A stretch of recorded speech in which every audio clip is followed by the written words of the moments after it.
주 예수님의 이름으로 기도드리옵나이다. 아멘. 할렐루야. 자, 여러분, 오늘 말씀은 우리가 너무나도 많이 들어왔던 말씀인데요.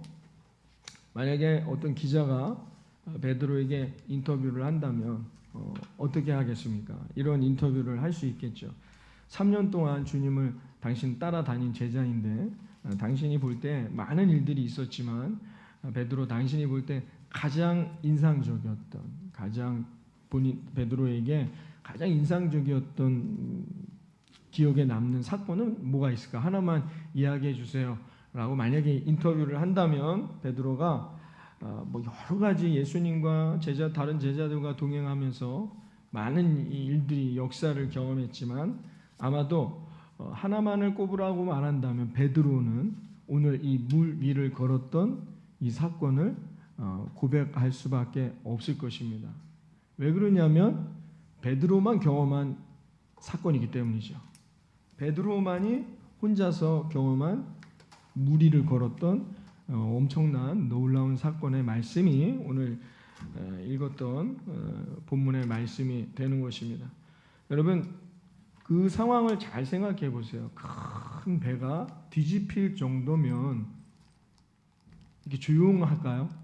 바다가 이게 조용히 뒤집히는 겁니까? 큰 배가 뒤집힐 정도의 풍랑이 일려면 도대체 얼마나 큰 풍랑이 일어야 됩니까? 바람이 얼마나 큰 바람이 일어야 되고 폭풍우가 일어나니까 번개도 치고 할 거 아니에요. 얼마나 시끄러울지를 일단은 상상을 해보세요. 이 오늘의 이 사건을 볼 때에 한번 생각해 보시길 바랍니다. 그 풍랑 속에서 이제 우린 다 죽었다 생각하는 거예요. 제가 어떤 이렇게 유튜브 영상을 보니까 원양어선, 그 예전에 그 뭡니까 유퀴즈에 나왔더라고요. 그 사람이 26살에 원양어선을 타는데 밤이 되면 바다는요 아무것도 안 보여요. 밤이 되면.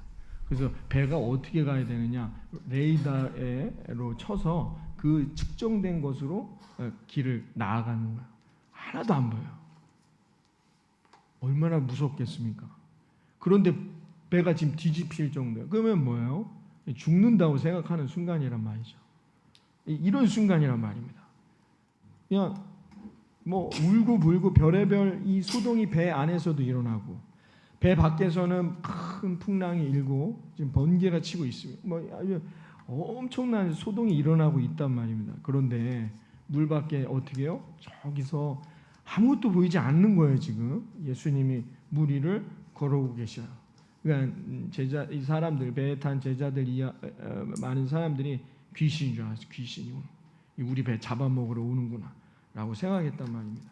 더 두려웠죠. 두려움을 낳는 거예요. 오늘 본문이 이제 그 말씀을 줍니다. 마태복음 14장 27절과 28, 9절에 보면 봅니다. 예수께서 즉시 이르시되 안심하라, 나니 두려워하지 말라.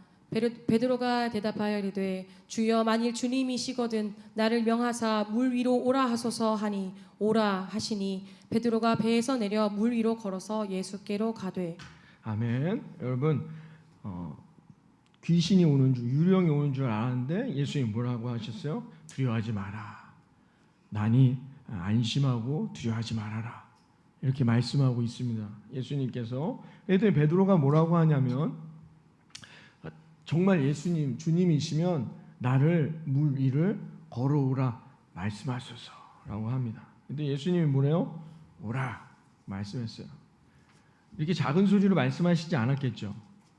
베드로도 이렇게 작은 소리로 말할 수 없어요. 그 상황을 보세요. 엄청나게 시끄러운 상황입니다. 그런데도 그 상황 가운데 베드로가 예수님이 오라 하는 음성을 들었다는 것이죠. 이게 중요한 핵심입니다. 사랑하는 우리 구주교회 성도 여러분, 저와 여러분의 인생의 여정에 뜻하지 않은 소요가, 뜻하지 아니하는 풍랑이, 뜻하지 아니하는 어려움은 언제든지 올 수 있습니다. 수능 시험이 끝났다 해서 다 끝나는 것이 아니잖아요. 대학을 간다 해서 다 끝나는 게 아니잖아요. 언제든지 저나 여러분의 인생에는 내가 원하지 않는 풍랑이, 파도가 온다는 것입니다. 사랑하는 성도 여러분, 그때 오라는 주님의 음성을 들을 수 있는 그런 믿음의 여정이 되시기를 바랍니다. 그걸 들어야 사는 거예요. 오라. 그러면 이렇게 질문해 봅니다. 오늘 본문의 말씀을 가지고 왜 오라고, 왜 무리를 걸어오라고 하셨을까요? 예수님이 풍랑을 잠잠하게 해주시면 되잖아요. 예수님이 풍랑을 잠잠하게 해주시고 아무 문제가 없게 하시면 우리가 원하는 예수님 아닙니까? 예수님 뭐래요? 그 거친 파도가 막 일고 있단 말입니다. 아무것도 보이지 않는 거예요. 그 물 바다 위를 뛰어내려 나한테 오래요. 왜 그러셨을까요? 이게 우리 한번 던질 수 있는 질문이죠. 예수님 왜 이렇게 명령하셨을까요? 단순히 베드로가 물 위를 걷는 신비한 체험을 하게 하시려고? 사랑하는 여러분, 왜 예수님은 우리를 구원하실까요? 왜 예수님은 우리 때문에 십자가에 못 박히시고 저와 여러분을 자신을 따르는 예수님의 제자 삼으려고 하시는 겁니까? 왜 그럴까요? 그냥 단순히 기도하면 응답받는, 기도했더니 반짝반짝되는 어떤 신비적 체험을 하게 하시려고 하는 걸까요? 왜 그러는 거냐 말이에요. 제가 여러 번 말씀드렸지만 기독교라는 이 말은 한문을 번역하다 보니까 일본식으로 번역된 것을 우리가 다시 받아들였어요.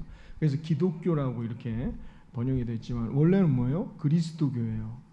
우리는 그리스도교인 교회인 거예요. 기독교가 아니에요. 기독교라고 하면 잘 와닿지 않아요. 그렇죠? 원래는 그리스도교예요. 그 무슨 말이에요? 예수님을 따르는 사람들이란 뜻이에요. 예수님. 예수님은 왜 이렇게 해주셨냐 말이에요. 다 이미 알아요. 베드로에게 뭐예요? 믿음을 알려주시기 위해서 그런 거예요. 믿음이란 뭐냐는 거예요. 우리가 인생을 살아가면서 믿음이라는 것은 뭐냐는 거예요. 베드로에게 믿음이란 주님 의지하고 오라 하는 말씀에 순종하고 그 주님을 붙들고 동행하는 것, 이게 믿음이라는 거예요. 이것이 믿음이라는 것을 알려주시기 위함이라는 것이죠. 그러므로 우리는 언제 믿음을 깨닫느냐? 주님을 바라볼 때입니다. 그리고 그 주님의 손을 붙들 때라는 거죠. 주님만을 의지하여 거친 풍랑의 무리를 걸어갈 때만이, 그때만이 저와 여러분은 믿음의 자녀임을 여러분 깨달으시기를 바랍니다. 이것을 깨닫지 못한다면 아무것도 할 수 없다는 것입니다. 주님을 의지한다는 건 뭐냐? 주님을 바라본다는 것이에요. 그래서 담대하게 베드로는 물 위로 뛰어내립니다. 배에서. 남들은 배를 부여잡고 죽겠다고 하고 있는데 베드로는 담대히 물 위를 뛰어내리죠. 그래서 물 위를 걸어 예수님께 걸어가고 있습니다. 놀라운 은혜이죠.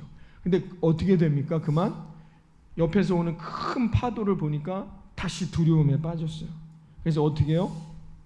물속에 빠져가게 됩니다. 이게 이제 30절과 31절의 내용인데요. 마태복음 14장 오늘 30절과 31절 봅니다.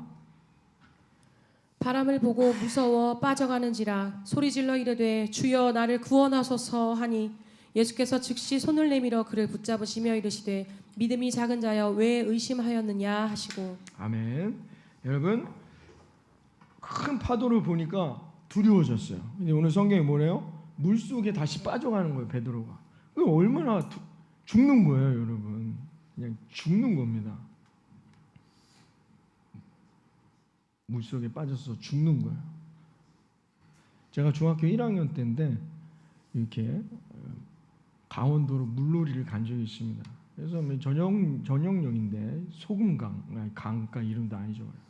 그냥 물속에 다 나오라고 했는데 거기 있다가 그냥 좀 깊은 데로 가려고 하다가 발을 헛디뎠습니다. 돌멩이에서. 그랬더니 그냥 쑥 물속에 빠졌어요.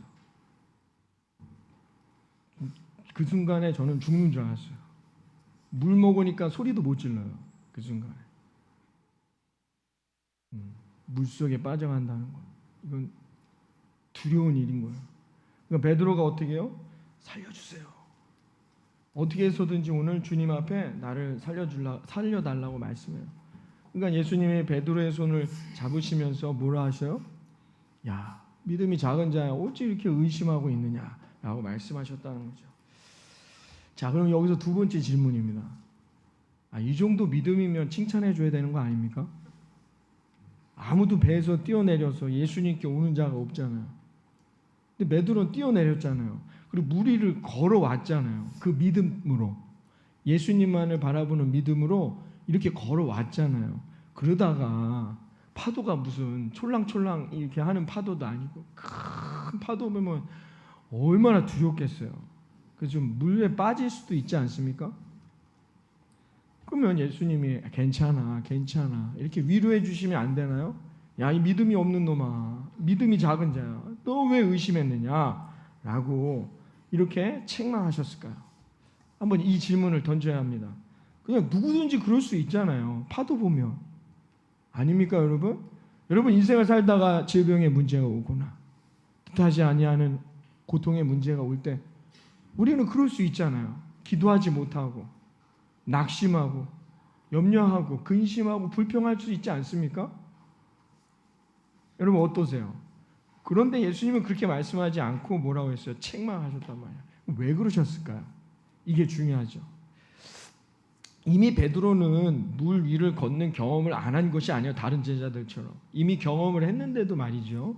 왜 이렇게 책망하셨느냐? 그것은 오늘 본문의 이 내용이 우리에게 믿음이란 무엇인지를 이야기하고자 하는 겁니다. 믿음이란 뭐냐는 거예요. 믿음이라는 것은 뭐냐? 주님만을 바라볼 때만이 가능하다는 겁니다. 아무리 믿음이 좋다, 예배 드리고 기도하고 신앙생활을 오래 하면 다 믿음이 좋죠. 믿음이 없는 사람이 어디 있어요? 목사님 저도 마찬가지인데요. 아무리 믿음이 좋다 해도 내가 오늘 이 순간, 지금 이 순간에 예수님 바라보지 못하면 물에 빠지는 거예요. 그 얘기인 거예요. 오늘 본문은. 그러니까 아무리 믿음이 좋고 기도 많이 하고 기도원 가고 금식하고 뭘 다 해도 그 인생에 파도가 올 때 파도를 보면 누구나 뭐예요? 물에 빠진다는 거예요. 그러면 그 믿음은 어떻게 해요? 사라지는 거예요. 그걸 지금 오늘 본문이 말해주고 있는 거예요. 저나 여러분 누구나 마찬가지입니다. 만약에 예를 들어서 여러분들이 지금 살고 있는 집에서 그 집이 나의 의지와 상관이 없이 내가 이 집을 나앉게 생겼어요. 그냥 길바닥에. 여러분 어떠실 것 같습니까? 심정이. 이거는 어떻게 할 수 있는 게 아니에요. 근데 그때 우리는 누구나 파도를 보면 어떤 내게 다가오는 그 큰 문제를 보면 누구나 그 믿음은 사라지는 거예요. 형편 없어진다는 거예요. 오늘 본문이 그걸 말해주는 거예요. 베드로도 그랬단 말이에요. 베드로도. 예수님이 가장 아끼고 가장 사랑했던 제자인 베드로도 그래서 홀로 뛰어내려서 물 위를 걷는 데에도 불구하고 순간 주님을 놓치고 파도를 보니까, 고난을 보니까, 염려를 보니까, 근심을 보니까, 문제를 바라보니까 어떻게 해요? 그냥 형편없는 사람 됐단 말이에요. 그냥 교회 안 다니는 믿음 없는 사람들과 동일해졌다는 것이죠. 그래서 이 베드로는 어떻게 됩니까? 언제나 주님을 바라봐야 하는데 십자가에 달리신 예수님을 바라보지 않으니까 예수님을 3번이나 부인합니다. 예수님이 끌려가실 때 그 예수님의 고통을 바라보지 않으니까 예수님을 저주합니다. 형편없는 사람이 되고 만다는 거예요. 누가? 우리가 그렇다는 것이죠. 그것을 오늘 본문이 우리에게 말해주는 거예요. 믿음이란 뭐냐는 거예요. 믿음이란 뭐냐는 거예요. 히브리서 12장 2절에 이런 말씀이 있습니다. 함께 봅니다. 믿음의 주요 또 온전하게 하시는 이인 예수를 바라보자. 그는 그 앞에 있는 기쁨을 위하여 십자가를 참으사 부끄러움을 개의치 아니하시더니 하나님 보좌 우편에 앉으셨느니라. 아멘. 이게 믿음의 핵심이라는 겁니다. 예수님도 조차도 어떻게 해요? 하나님의 선한 계획을 믿고 십자가의 길을 가셨다는 거예요. 십자가라는 폭풍, 십자가라는 파도를 바라보는 게 아니라 그 십자가 너머에 있는 하나님의 선한 계획, 하나님의 인도하심을 소망하는 것. 이게 뭐예요? 이게 믿음이라는 거예요. 믿음은 본 것을 믿는 게 아닙니다.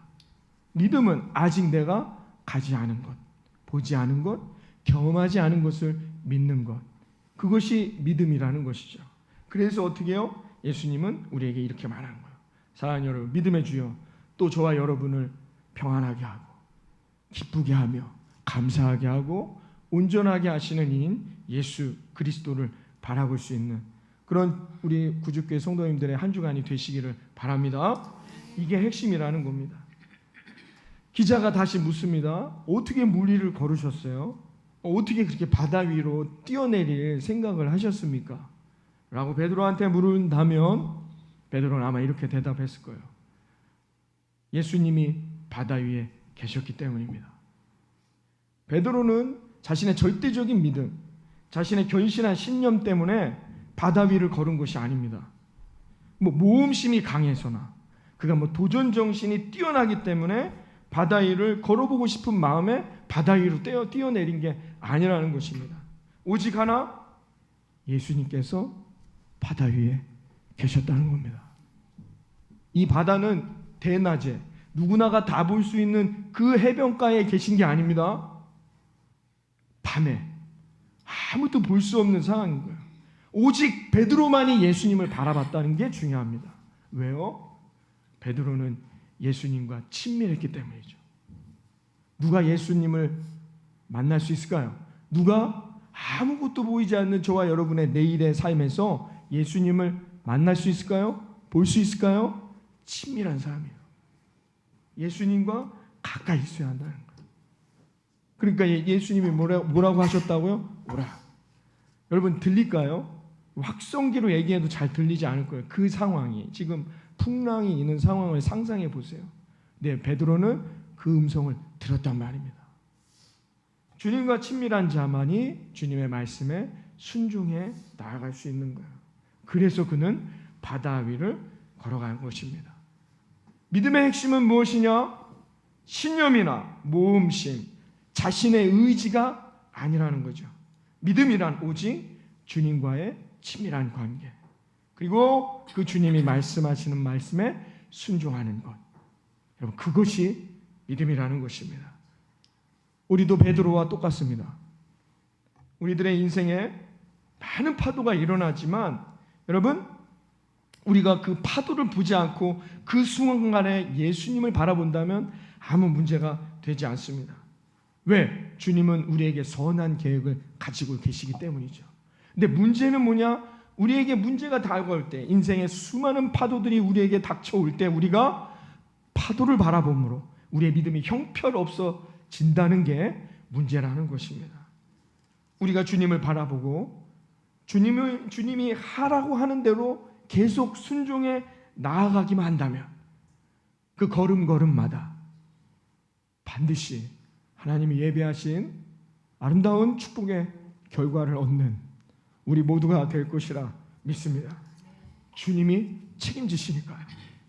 베드로를 오라 했으면 예수님이 책임지셔야 되잖아요. 사랑하는 여러분, 그러므로 우리가 해야 할 것은 무엇이냐? 우리의 인생이 아무리 힘들어도 어떤 파도와 같은 문제가 있다 할지라도 우리의 시선이 주님께로 향하시기를 바랍니다. 그분의 은혜 안에 있으면 그곳이 천국입니다. 그러나 여러분, 모든 일이 잘 되고 아무 문제가 없다 할지라도 우리가 하나님의 시선 안에 머물러 있지 않으면 그곳이 지옥인 것입니다. 지옥은 하나님의 은혜가 완전히 사라진 곳이에요. 하나님의 은혜가 사라졌다는 것은 하나님이 나에 대해 관심도 없고 기도해도 응답도 없고 하나님의 선한 계획이 있는지 없는지도 모르겠고, 그런 인생이 지옥이란 말입니다. 하나님이 나에게 완전히 등을 돌리신 상태를 우리는 지옥이라 말하는 거예요. 이게 진짜 두려운 거예요. 하나님이 완전히 나를 버리시는 것. 예수님은 주님만을 바라보며 십자가에 올라가셨지만 그 고통 가운데 있으셨어요. 그러나 예수님은 우리 때문에 친히 지옥을 경험하셨습니다. 십자가 위에서. 마태복음 27장 46절에 말씀하고 있습니다. 봅니다. 제9시 즈음에 예수께서 크게 소리질러 이르시되 엘리 엘리 라마 사박다니 하시니 이는 곧 나의 하나님 어찌하여 나를 버리셨나이까 하는 뜻이라. 아멘. 십자가 위에서 예수님은 지금 지옥을 맛보고 있는 겁니다. 어찌하여 하나님 내게서 고개를 돌리셨습니까? 어찌하여 하나님 내게 이 십자가의 지옥의 고통을 경험하게 하십니까? 예수님은 지금 저와 여러분을 구원하기 위해 친히 지옥을 경험하고 계신 거예요. 그것이 십자가 위에서의 예수님이시다라는 거죠. 우리들의 죄값으로 인해 우리가 받아야 할 지옥의 죄값을 예수님이 십자가 위에서 대신 받고 계세요. 어떻게? 하나님이 그 시선을 돌리셨단 말이에요. 사랑하는 여러분, 저와 여러분의 지금의 인생이 아무리 힘들고 아무리 어려운 파도가 온다 할지라도 지금은 지옥이 아닙니다. 왜요? 저와 여러분은 여전히 하나님이 함께 하시고 하나님의 인도함을 얻으며 오늘도 감사와 기쁨으로 하나님의 선한, 말할 수 없는 선한 계획을 소망할 수 있기 때문인 것입니다. 여러분이 오늘 이 자리에 나와 있다는 것 자체가 이미 우리는 천국의 하나님의 백성이 되었다는 것이죠. 예배하고 싶고 기도하고 싶고 교회 나오고 싶고 말씀을 보고 싶고 하나님 앞에 주여 주여 부를 수만 있다면 우리는 여전히 하나님의 은혜 안에 거하는 천국 백성을 믿으시기를 바랍니다. 그러므로 어떤 파도가 온다 할지라도 그 파도를 바라보아 넘어지고 물에 빠져가는 그런 실패하는 인생이 되지 아니하고 어떤 파도가 온다 할지라도 예수 그리스도로 말미암아 하나님이 예배하신 아름다운 은혜와 놀라운 선한 계획을 경험해 나아가는 저와 여러분이 되시기를 바랍니다. 그것이 어떤 분에게는 회복의 역사일 수도 있습니다. 어떤 분들에게는 기도의 응답의 역사일 수도 있습니다. 하나님은 살아계십니다. 하나님이 반드시 저와 여러분을 그 계획대로 인도해 주실 거라 믿습니다. 1954년 경북에서 고아 10명을 데리고 그들을 돌보면서 고아원을 운영했던 황용석 장로님의 이야기가 있습니다. 그분이 그 후에 한 500명의 고아를 돌보며 공부시키고 사회에 진출시켰어요. 그래서 그분을 문경의 고아의 아버지다라고 불렀다고 합니다. 그래서 그분이 돌아가신 다음에 장례식을 치르는데요. 자신이 평생에 운영했던 신망 애육원이라는 곳에서 이 장례식을 진행하게 되었습니다. 전국에서 보내온 화환으로 이 장례식장이 뒤덮였다고 합니다. 빈소에 들어가니 평소에 장로님의 삶의 좌우명이었으며 고아들에게 늘 가르쳤던 교훈이었던 글귀가 벽에 큰 글씨로 걸려 있었다고 합니다. 오늘은 틀림없이 좋은 날이다. 하나님을 믿으니 하나님께서 내 모든 것을 알고 계시니 하나님은 나를 향한 더 선한 계획을 가지고 계시니 비록 지금은 너희가 아무것도 없는 고아라고 할지라도 그래서 이 고아원에 살고 있다 할지라도 그럼에도 오늘은 틀림없이 좋은 날이다 라는 가르침이었다는 것이죠. 사랑하는 구주교회 성도 여러분, 우리는 너무나 크신 하나님의 은혜 가운데 우리의 인생을 살아가고 있습니다. 그럼에도 우리가 두려워하는 이유는 그 하나님만을 바라보지 못하기 때문이라는 것이죠. 우리가 예수님을 믿는다 해도 아무런 응답이 없고 인도함이 없는 것 같다면 내 자신을, 내 믿음의 상태를 점검할 수 있는 저와 여러분 되기를 바랍니다. 나는 지금 예수님과 친밀한가? 나는 지금 예수님의 말씀대로 순종하는가? 여러분, 교회 일, 나라의 일, 여러분 개인의 모든 일들, 어떤 일들이든지 간에 오늘 우리들에게 어떤 일이 일어날지, 이 한 주간 저와 여러분의 인생 가운데 어떤 일이 일어날지 그것은 아무도 알 수 없는 것이죠. 그러기에 우리는 늘 염려하고 불안해하고 근심하는 겁니다. 그러나 한 가지 분명한 것이 있습니다. 주님이 우리와 함께 하십니다. 이것을 믿고 나아가는 자에게 전능하신 하나님께서 반드시 그 하나님의 선한 계획을 이루실 거라 믿습니다. 여러분, 주님이 우리와 함께 하십니다. 그러면 두려울 일이 없는 것입니다. 주님이 함께 하시면 우리의 여행은 하나님 배울 그날까지 아름답고 행복한 믿음의 여행이 될 거라 믿습니다. 아무리 힘들고 어려운 일들을 여러분 만난다 할지라도 그 인생은 한탄스러운 인생이 아닙니다. 정말로 주님과 함께 한다면, 주님만을 바라본다면 언제나 행복하고 기쁘고 아름다운 인생이 될 거라 믿습니다.